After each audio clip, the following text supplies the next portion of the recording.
അമ്മേ. ആ എന്നാ കുഞ്ഞെ?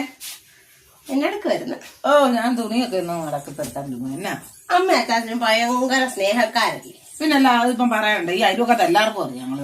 അതൊന്നും പറയൊന്നും വേണ്ട. ഞാൻ വേറൊരു സംശയം ചോദിക്കാൻ വന്ന. ഈ സംശയമൊക്കെ ഉള്ളോ കൊച്ചതിന്? ഞാൻ പറയുന്ന ഒന്ന് കേൾക്കാൻ പറ്റുമോ? ആ എന്നതാ പറ. സംശയം അമ്മയെ കുറിച്ച് ഓർക്കുമ്പത്തേന് അച്ചാച്ചൻ ഏത് പാട്ട് പാടുക? അതിപ്പം വല്ല പറയാനുണ്ടോ? എന്നാ പാട്ടായിരിക്കും എന്നെ കുറിച്ച് പാടുന്ന? ഞാൻ ഓർക്കട്ടെ. പെട്ടെന്ന് പറയണം. മുഖവാതിൽക്കൽ. എന്നാ കൊച്ചേ ഇതിന് ഇഷ്ടപ്പെട്ടില്ല? അമ്മനെ കളിയാക്കണോ? ചാച്ചന് അതേ എന്നെ കുറിച്ച് പാടത്തുള്ളൂ. അമ്മയ്ക്ക് ഉറപ്പാണോ?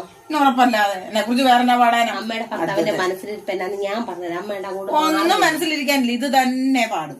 ശരി, അമ്മ അങ്ങോട്ട് മാറുന്നു. നമ്മൾ നിന്നോട്ടെ. അതാണ് പാടുന്നെങ്കിൽ കുഞ്ഞെനിക്ക് എന്നാ തരും? അമ്മ പറയുന്ന കാര്യം ഞാൻ ചെയ്യും. കരുതി ഇരുന്നോണേ, ഞാൻ ചോദിക്കും. ചാച്ചാ ഇങ്ങോട്ടൊന്ന് വന്നേച്ചാ. എന്നാ ഇനി വരാമോ? വന്നല്ലോ. എന്നാ കാര്യമാണ്? അച്ചാച്ചാ, അച്ചാച്ചനെ അമ്മച്ചീനെ കുറിച്ച് ഓർക്കുമ്പോഴത്തേക്ക് ഏത് പാട്ട് പാടും? നല്ല പാട്ട് ഇഷ്ടം പോലെ ഉണ്ടല്ലോ. ഓടി പെട്ടെന്ന് മനസ്സിലോട്ട് വരുന്നൊരു പാട്ട്. നമ്മള് പെട്ടെന്ന് വരുന്ന സമയത്ത് പറയുന്ന ഒരു പാട്ടൊക്കെ കാണും. ഒരു പാട്ടൊന്ന് പറയാൻ പറ്റും? പാടാം. അതെ. പൂമുഖവാതിൽക്കൽ ചൂലുമായി നിൽക്കുന്ന പൂതനയാണെന്റെ ഭാര്യ.